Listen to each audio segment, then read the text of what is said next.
Welcome guys, welcome to Eddie Home Tax once again. So today we are going to discuss time of supply under Goods and Service Tax Act. Time of supply क्यों important है? Time of supply हमें ये बताता है कि हमारी GST liability कब arise होती है और कब हमें टैक्स गवर्नमेंट को पे करना है. So it becomes very important for us to know what are the provisions relating to time of supply. So let's start. We will divide our discussion into two parts. Number one, time of supply in case of goods और time of supply in case of services. ठीक है, goods के अंदर हम देखेंगे time of supply in case of forward charge. Forward charge का मतलब होता है जब सप्लायर कस्टमर से जीएसटी कलेक्ट करके गवर्नमेंट को पे करता है.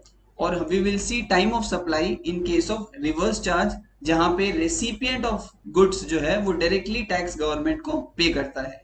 This is covered under section 12 of the GST CGST Act. Then we will cover services. Under services we will cover time of supply for forward charge, time of supply in case of reverse charge, and we will cover section 13 of the CGST Act. In this video we will only cover time of supply in case of goods, and the time of supply in case of services will be covered in part 2 of the video. The link is given in the description, you can check. Okay, so let's start time of supply in case of goods. So time of supply in case of goods will be divided into two parts. Number one, forward charge, and number two is reverse charge. So let us see first forward charge. The law says earlier of the below dates will be considered as time of supply. मतलब इन तीनों में से जो date पहले आएगा उस date को हम मान लेंगे time of supply. Number one is date of invoice. ये वो डेट है जब सप्लायर इनवॉइस रेज करता है. So date of invoice. Number two is last date of invoice or last date on which invoice should have been issued. Section 31 जो है GST act में बोला जाता है, जहां पे मेंशन्ड है कि आपको इनवॉइस कब इशू कर देना होगा. ओके, तो लास्ट डेट ऑफ इनवॉइस मतलब सप्लायर को कब इनवॉइस इशू करना ही पड़ेगा. एंड तीसरा है डेट ऑफ पेमेंट, जब सप्लायर को रेसिपिएंट से पेमेंट मिल जाएगा. अब पेमेंट में भी दो पॉइंट आपको ध्यान में रखना है, दो डेट ध्यान में रखने हैं. नंबर वन, सप्लायर के अकाउंट में जिस दिन पेमेंट क्रेडिट होता है, सप्लायर के अकाउंट में जिस दिन पेमेंट क्रेडिट होता है, एक तो वो डेट आपको देखना है. दूसरा, सप्लायर ने अपने बुक्स ऑफ अकाउंट में पेमेंट का एंट्री कब किया है, date of entry in the books of accounts. इन दोनों डेट में जो पहले डेट होगा, अगर पेमेंट पहले आया तो पेमेंट, एंट्री पहले हुआ है तो एंट्री. सो जो पहले होगा वो होगा डेट ऑफ पेमेंट. तो लॉ सेज इन तीनों में से जो अर्ली होगा वो होगा time of supply in case of good.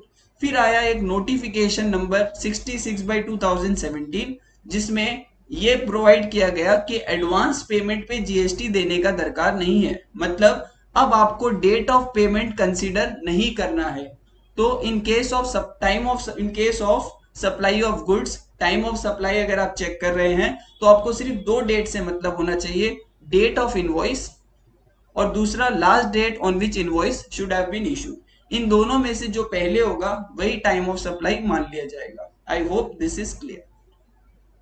Moving next, अब हम देखते हैं कि section 31 last date of invoice, मतलब जब इनवॉइस इशू करने का लास्ट डेट क्या है वो हम यहाँ पे चेक कर लेते हैं. ठीक है, इस डिस्कशन को स्टार्ट करने से पहले हम दो टॉपिक्स पे डिस्कस करेंगे. क्या है वो topic? When supply involves movement and when supply does not involves movement. Okay, supply involves movement. अगर आप वेस्ट बंगाल से महाराष्ट्र में कोई गुड्स सेल कर रहे हैं, कस्टमर इज इन महाराष्ट्र, तो ऑटोमेटिकली वी नो कि हमें गुड्स को वेस्ट बंगाल से महाराष्ट्र डिस्पैच करना होगा. ठीक है, उस केस को बोलते हैं सप्लाई इन्वॉल्व्स मूवमेंट, जब गुड्स का मूवमेंट होना है एक जगह से दूसरे जगह. दूसरा सिचुएशन है जहां पे मूवमेंट नहीं होता है, जैसे हम अगर कोई शॉपिंग मॉल में जाते हैं और गुड्स खरीदते हैं, वहां पे कस्टमर खुद जाके गुड्स को परचेज करता है, तो दैट इज एन एग्जांपल जहां पे कोई मूवमेंट इन्वॉल्व नहीं है. ओके, तो पहले हम लोग डिस्कस करेंगे व्हेन सप्लाई इन्वॉल्व्स मूवमेंट, उस समय इनवॉइस कब रेज करना है. So invoice should be raise at the time of removal of the goods, at the time of removal of the goods. Now suppose कि आपको गुड्स वेस्ट बंगाल से Maharashtra transfer करना है. अब दो सिचुएशन हो सकता है, एक तो सप्लायर खुद डिलीवरी कर देगा कस्टमर को, दूसरा, पहला क्या होगा, जब सप्लायर बोलेगा कि मैं डिलीवरी कर दूंगा कस्टमर को। दूसरा सिचुएशन हो सकता है जब रेसिपिएंट बोलता है कि मैं खुद ही कलेक्ट कर लूंगा गुड्स, मैं वेस्ट बंगाल में अपना ट्रांसपोर्टर भेज के खुद ही कलेक्ट कर लूंगा गुड्स। ठीक है। सो पहला सिचुएशन, जब डिलीवरी कौन कर रहा है, सप्लायर। तो जिस दिन सप्लायर अपने फैक्ट्री से या अपने प्लेस ऑफ बिजनेस से गुड्स को डिस्पैच कर देगा, गुड्स को डिस्पैच कर देगा, उस टाइम पे उसको इनवॉइस इशू करना पड़ेगा। तो when goods are dispatch from the place of business of supplier, तो वो डेट ऑफ रिमूवल माना जाएगा और उस समय इनवॉइस रेज करना पड़ेगा।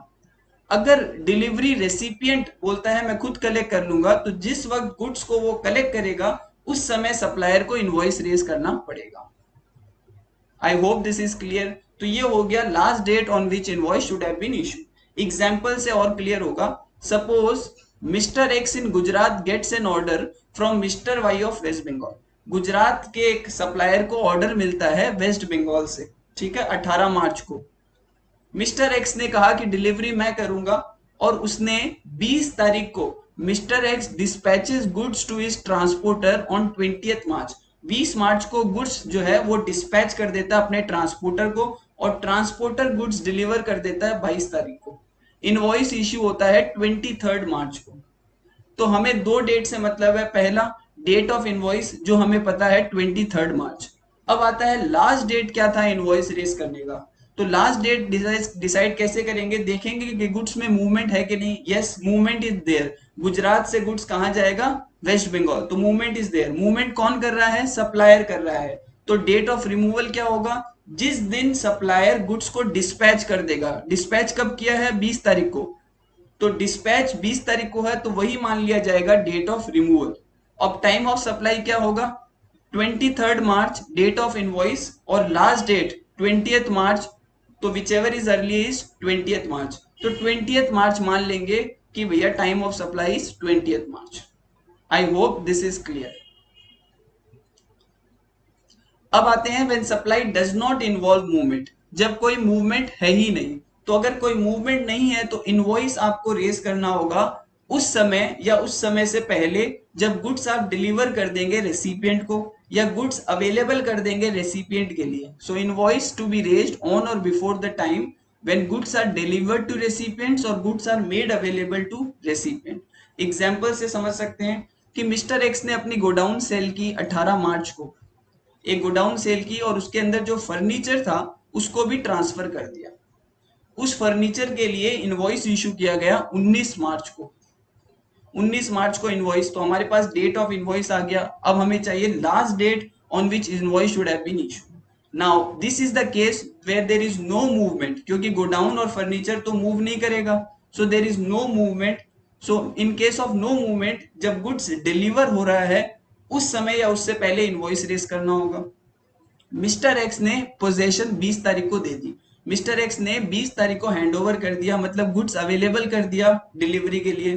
तो 20 तारीख मान लिया जाएगा date of removal of goods, और 20 तारीख हो जाएगा last date on which invoice should have been issued. Invoice issue कब हुआ है, 19 तारीख को, पहले ही इनवॉइस इशू हो गया। सो time of supply will be earlier of the to which is 19th March. So 19th मार्च हो जाएगा time of supply of goods. ठीक है। तो 20 मार्च क्या डेट हो गया, 20 मार्च डेट हो गया जब डेट ऑफ रिमूवल मान लिया जाएगा, लेकिन इनवॉइस कब इशू हुआ, 19th, whichever is earlier. Okay, moving next, two examples, small small we will see. ये क्या है, time of supply in case of goods. Supply involves movement. So invoice date suppose कीजिए 31 अक्टूबर है। Goods का removal कब हो रहा है, 20, मतलब 20 तारीख इज द लास्ट डेट जब आपको इनवॉइस इशू करना है। Payment is 19th। क्या पेमेंट देखना है, नहीं। नोटिफिकेशन 66/2000 से बाद में पता चला कि एडवांस पेमेंट पे कोई जीएसटी नहीं लगता। सो 31 अक्टूबर और 20th, whichever is early is 20th October is the time of supply. Next is supply without movement. Invoice date है 31 अक्टूबर, गुड्स का डिलीवरी हुआ है 20 अक्टूबर 2020। पेमेंट को कंसीडर नहीं करना है, तो whichever is earlier is 20 October. So time of supply. I hope this is clear. Moving next, अब आते हैं रिवर्स चार्ज के केस में। सो टाइम ऑफ सप्लाई क्या होगा in case of reverse charge, again earlier of the 3 dates. इन तीनों में से जो पहले होगा वही टाइम ऑफ सप्लाई मान लिया जाएगा in case of reverse charge. Number one is date following date of invoice plus 30 days. Supplier ने जब इनवॉइस रेज किया उससे 30 डेज ऐड कर दो, उसके जस्ट बाद वाला दिन जो हो जाएगा आपका डेट फॉलोइंग, ये हो गया। दूसरा है date of receipt of good, जिस वक्त रेसिपिएंट को गुड्स का डिलीवरी मिला। तीसरा डेट ऑफ पेमेंट। पेमेंट यहाँ पे आपको ध्यान रखना है, 2 पॉइंट अगेन। यहाँ पे पेमेंट कौन करेगा? रिवर्स चार्ज में हमें पता है रेसिपिएंट जो है पेमेंट करता है सप्लायर को, ठीक है। तो जिस वक्त रेसिपिएंट का अकाउंट डेबिट होगा, एक तो वो एंट्री आपको ध्यान में रखना है, डेट ऑफ डेबिट, और दूसरा जब रेसिपिएंट अपने बुक्स ऑफ अकाउंट्स में एंट्री करेगा उस पेमेंट का, सो विच एवर इज अर्लियर वो हो जाएगा पेमेंट डेट। सो इन तीनों में से जो अर्ली होगा वो हो जाएगा टाइम ऑफ सप्लाई। अगर ये तीनों डेट में से तीनों ही अवेलेबल नहीं है, आप डिसाइड नहीं कर पा रहे हैं कि टाइम ऑफ सप्लाई क्या होगा, तो रेसिपिएंट जब अपने बुक्स ऑफ अकाउंट में उस सप्लाई का एंट्री करेगा, बुक्स ऑफ अकाउंट में जब उस सप्लाई को रिकॉर्ड करेगा, वही मान लिया जाएगा टाइम ऑफ सप्लाई, ठीक है। Let us see an example. Suppose in case of reverse charge there was one case जहां पे हमने कुछ ऐसे गुड्स खरीदे जिसपे रिवर्स चार्ज एप्लीकेबल है, और वो गुड्स हमें 30 सितंबर को डिलीवरी हुए। So 30 September is the goods receipt date. Invoice supplier ने इशू किया 31 अगस्त। तो हमें कौन सा डेट कंसीडर करना होता है? इनवॉइस के बाद 30 डेज उसके +1। जैसे 31 अक्टूबर है, उसमें 30 डेज ऑफ सितंबर ऐड कर दो, 30 सितंबर का पूरा डेट ऐड कर दो। उसके जस्ट बाद वाला दिन होगा 1 अक्टूबर, तो 1 अक्टूबर हो गया आपका एक डेट। सो गुड्स मिला 30 तारीख को, date of invoice plus 30 days करने के बाद आया 1 अक्टूबर, और पेमेंट जो किया है रेसिपिएंट ने 19 तारीख को, 19 अक्टूबर 2020। सो विच एवर इज अर्लियर जो है आपको ध्यान रखना है। विच एवर इज अर्लियर क्या है यहाँ पे? सो विच एवर इज अर्लियर क्या है? 30 सितंबर। तो time of supply will not be first, time of supply will be 30 September 2020. I hope this is clear. Moving next.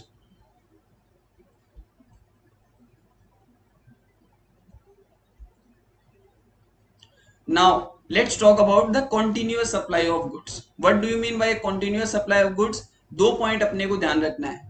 Supply of goods provided on continuous basis or recurrent basis, and next point is when supplier is invoicing the recipient on regular basis. अगर आप good supply कर रहे हो continuous basis पे और supplier जो है frequently और पीरियोडिक बेसिस पे इनवॉइस कर रहा है कस्टमर को, उस केस में हम बोलेंगे कंटिन्यूअस सप्लाई ऑफ गुड्स है। और टाइम ऑफ सप्लाई हमें पता है गुड्स का, very simple, date of invoice और last date of invoice on which invoice should have been issued. तो हमें क्या चेक करना है अभी? लास्ट डेट क्या होगा इनवॉइस रेज करने का। 2 पॉइंट आपको ध्यान रखना है। In case of continuous supply of goods, either of the two, इन दोनों में से एक चीज अवेलेबल रहेगा। क्या? कंटिन्यूअस सप्लाई ऑफ गुड्स में या तो क्या होगा कि पीरियोडिकली कस्टमर जो है वो सप्लायर को पेमेंट करेगा, जैसे 3 महीने के बाद में या 4 महीने के बाद में, या कुछ portion of the work complete, तो कुछ पेमेंट्स इन्वॉल्व होंगे, सक्सेसिव पेमेंट्स इन्वॉल्व होंगे। तो in case successive payments involve है, तो जब जब आपको कस्टमर से पेमेंट मिलेगा तब तब आपको इनवॉइस रेज करना है, date of receipt of such payment. So जब जब आपको कस्टमर से सक्सेसिव पेमेंट मिल रहा है तब तब आपको इनवॉइस रेज करना होगा। अगर पेमेंट इन्वॉल्व नहीं है बट सप्लायर जो है पीरियोडिकली स्टेटमेंट ऑफ वर्क कि क्या क्या उसने काम किया है वो बना के स्टेटमेंट इशू करता है, तो जब जब स्टेटमेंट इशू होगा तब तक आपको इनवॉइस रेज करना होगा। जैसे हर मंथ आप एक स्टेटमेंट इशू करते हैं तो आपको हर मंथ उस डेट पे इनवॉइस रेज करना होगा। अगर हर मंथ आपको पेमेंट मिलता है तो हर मंथ में आपको इनवॉइस रेज करना होगा। So either of the two. So let us see by way of an example. Suppose कीजिए एक सीमेंट मैन्युफैक्चरिंग कंपनी जो है वो वेस्ट जनरेट करती है एंड वो वेस्ट को किसी दूसरे फैक्ट्री में रिसाइकलिंग के लिए सप्लाई करती है continuous basis through a pipeline, ठीक है, कंटिन्यूअस बेसिस पे। अब दो सिचुएशन हो सकता है। नंबर 1, सक्सेसिव पेमेंट इन्वॉल्व, ठीक है, सक्सेसिव पेमेंट मिल रहा है, जैसे अक्टूबर का पेमेंट मिला 6 नवंबर को, नवंबर का पेमेंट मिला 4 दिसंबर को। हमें पता है in case of continuous supply जहां पे पेमेंट सक्सेसिवली रिसीव हो रहा है, तो जब जब पेमेंट रिसीव होगा तब तब आपको इनवॉइस रेज करना होगा, ठीक है। सो टाइम ऑफ सप्लाई के लिए हमें दो चीज चाहिए, इनवॉइस डेट और last date on which invoice should be issued. So last date on which invoice should be issued क्या होगा, date of receipt of payment, date of receipt तो मतलब 6 तारीख को और 4 तारीख को इनवॉइस रेज हो जाना चाहिए. Now let us see time of supply. So invoice date is 4th November. Last date on which invoice should have been issued is 6th November. Whichever is early is 4th November. I hope this is clear. Time of supply. नवंबर के लिए time of supply क्या होगा, 6th December को invoice raise किया और last date क्या था invoice raise करने का, 4th December. So whichever is early is 4th December. I hope this is clear.